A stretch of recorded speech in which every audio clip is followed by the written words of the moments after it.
Don't cry out loud, keep it inside. Learn how to hide your feelings, except for now because Mars is stationed direct, so get it out.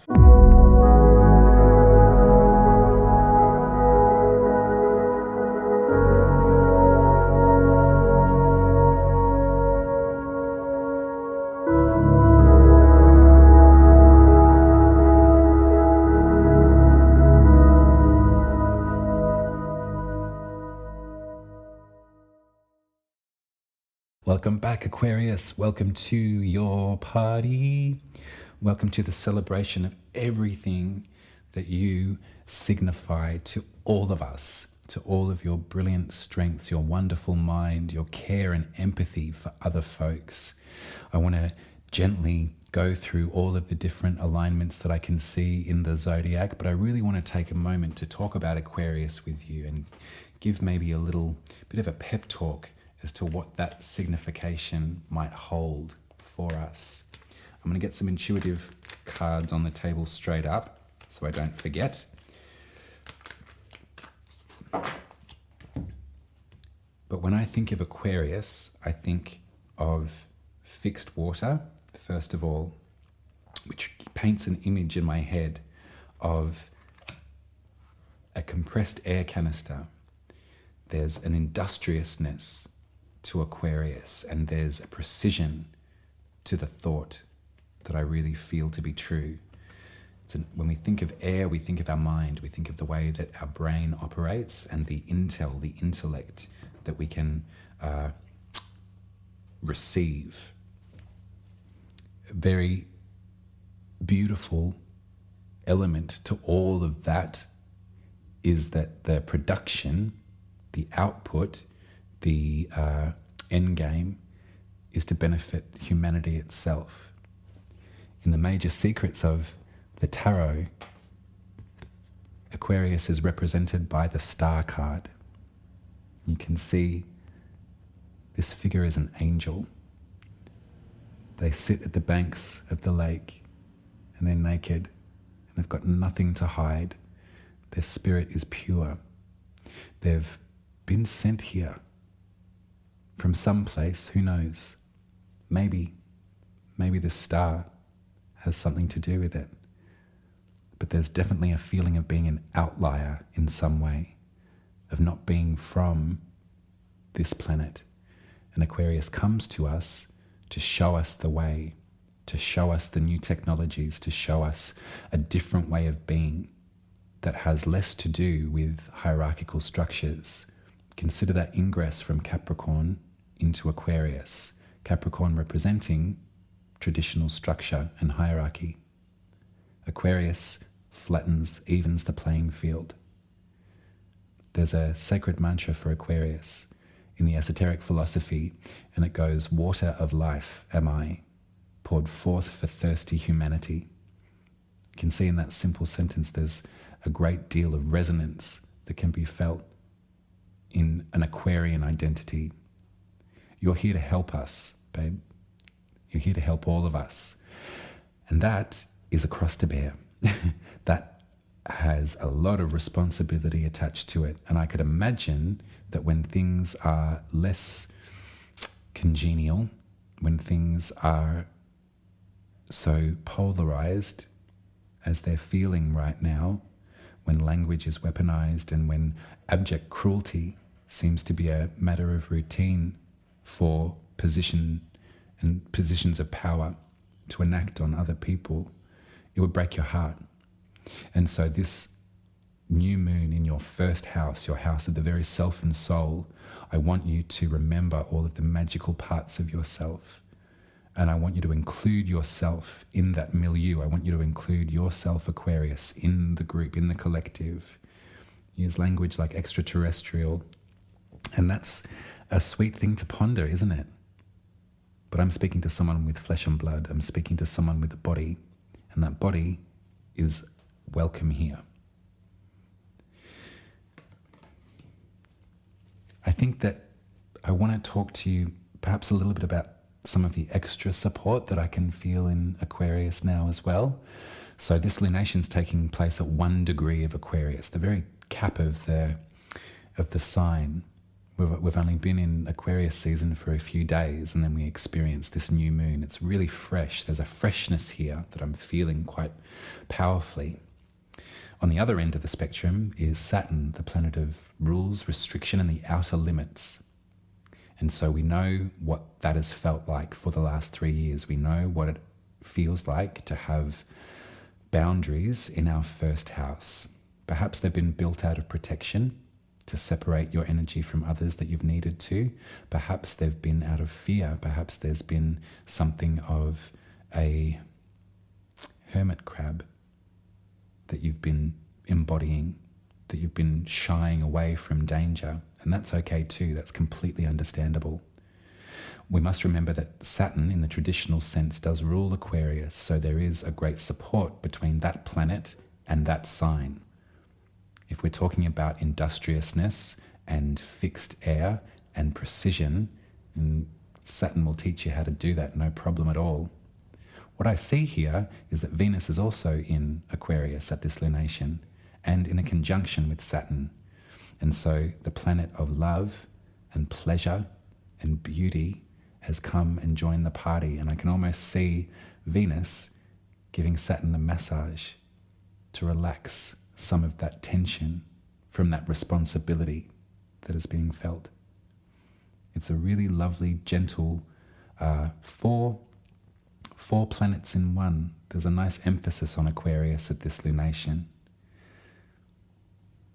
I think that Mars in Gemini for you, Aquarius, has put the stopper on some sense of self-expression. Gemini is your 5th house, which is where we learn to express ourselves, where we get in touch with our inner child, where we experience pleasure for oneself. And I feel that the planet of passion, the planet of drive, and in some readings, sexuality, has been in the 5th house for some time. It has been station retrograde since October, so there's like a reluctance to express. Now that Mars is stationed direct on the 13th of January, hopefully you can feel some of that steam start to emanate and some of that passion start to boil. I hope you can come into relationship with the beneficial energy of Mars and Gemini, as difficult as it can be sometimes for those two to mix. I feel that in this Aquarian chart, with Aquarius in the 1st, that's action stations as far as I can see it. Now at 8 degrees of Gemini is the point of that station. And so it's a very distant trine to this moon. It's linked by some supportive energy in Aries, which is your voice box. Remember, Aries is where you communicate your understandings, your findings. The 3rd house is also about folk magic. I'm coming to learn the different eras of signification of the different signs. And the 3rd house has a lot to do with sacred ritual and with the idea of, this kind of work is an emblem of the 3rd house, definitely. The idea of coming into a sacred understanding with the tarot or with astrology or with tea leaves or with palms. Whatever patterns you find that you can read is all to do with the 3rd house. There's an emphasis on this. So if you consider Mars in sextile with Jupiter at 4 degrees of Aries, who is also in sextile with this moon, I see a very supportive, complementary, because we're working with air and fire, but a complementary relationship between your 1st, 3rd, and 5th house. Yourself, your expression, and the way you communicate that. There's something magical that's going on for you, Aquarius, and I really am looking forward to how the year unfolds. We know that we're going through the changing of some kind of guard, some sort of regime. The old systems of life on Earth are flopping down, crumbling in front of our eyes. We know we need to find the solution, and I'm sure that you've already written 10 different drafts for that solution, and that's really beautiful of you. And I think that with the entry of Pluto into your sign come March, we'll get to experience a taste of what that revolution might look like.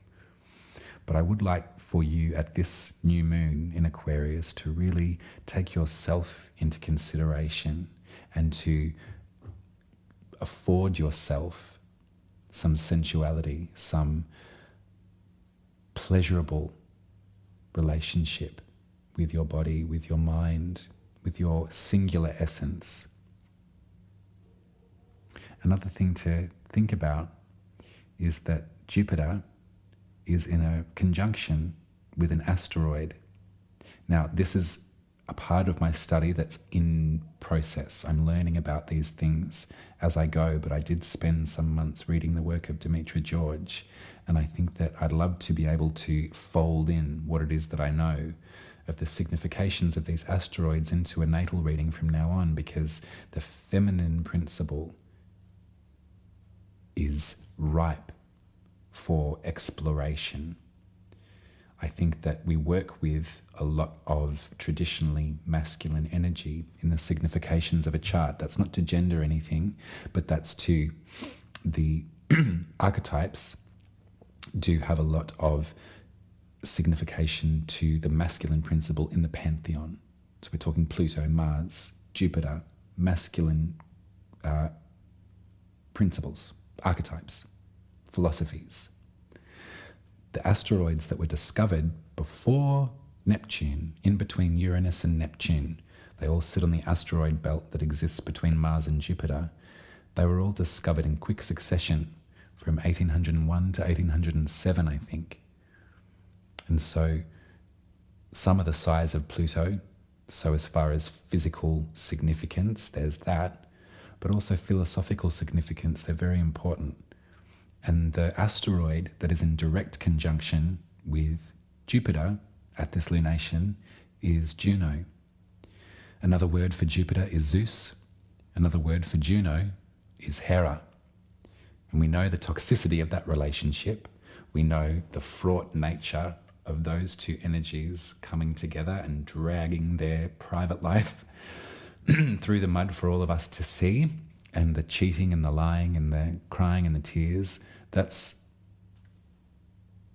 not something that you probably want in your physical environment. However, the philosophical signification of these two energies in conjunction shows to me a real commitment and a real coming together. I see that in your communication styles, in the way that you're willing to express yourself, the way that you're creating a translation of your intellect with your craft, with your folk magic, with your artistry, the way that you're making sense of everything out there has a great support right now. I can relate the energy of Juno to the Queen of Cups in tarot. It's not conclusive and there's room to move, but I think that I'd really like to bring the Queen of Cups up, because with all of this fire and air, when talking about such tender topics as self-expression and pleasure and beauty, it might be really important to think about the Queen of Cups. If this is Juno, then this energy, this supportive individual, is in your village, in your communication space. There's a great sort of lesson here, but not in a lofty sense of sort of, academia. There's something that you're learning here that has a lot more to do with the magical principle, the sanctity of sacred ritual in the day. I really like, Aquarius, that it feels I'm talking in such somber tones, but I think it's nice to be quiet maybe at this new moon, because it is to do with yourself and yourself alone, and the support that you can be receiving from this energetic force in the sky. You're being guided, I feel, Aquarius. You're being guided to express yourself in ways that perhaps you felt disincluded or disempowered from or weren't included in. There's something about coming into an alignment with the essence of who it is that you are, that perhaps you have seen the tide too far out to access. But with gentle conversation, this alignment can happen. And what better time for it to happen than at this new moon? Now, the intuitive tarot that I pulled out is the 10 of Wands, the 9 of Wands, and the 3 of Cups. And this says to me quite clearly that the act of collaboration is going to really heal you in ways that you hadn't imagined. And that collaboration, that commingling, that coming together, that can be representative of many different scenarios. I'll leave that up to you. But I do feel that this weight that you've been carrying, this burden that you've perhaps been living with, and that you're strong enough to do so, I will not take away your autonomy in the slightest, Aquarius. I know that you're fine by yourself. But I do feel that as the year goes by, perhaps if we use this new moon in Aquarius as just a memento, just a moment of private ritual, you're going to be coming into collaboration with an environment that supports your metamorphosis. And I really look forward to that for you, and I can't wait to hear more. I hope that reading was valuable, my darling. It's great to be here with you. It's great to be back. I've got so much in my head, and I'm trying my very best to kind of figure out how to express it. And I want to share more information about these magical asteroids. I want to share more about the transits that will be occurring over this next 3-year period. There's so much to look forward to that's separate from the way that it used to be, that truly might mark some sort of entry into the age of Aquarius in our conscious experience. And I'm figuring out how best to put that forward without sounding like an absolute ninny. So leave it with me. But in the meantime, if you'd like your birth chart read by me, head over to umaruby.com. And if you'd like to support my work, you can head to buymeacoffee.com/umaruby and throw some money in the tip jar. I will be with you in 2 weeks for the full moon in Leo. And this is going to be of personal signification for you, Aquarius. You're going to be invited to release all that you need to in regard to your romantic self, the life that you share with others. Things that need to be expunged and released and expressed will be able to be taken off your shoulders so you can sparkle like the star that you are. I love you. You take care. Bye.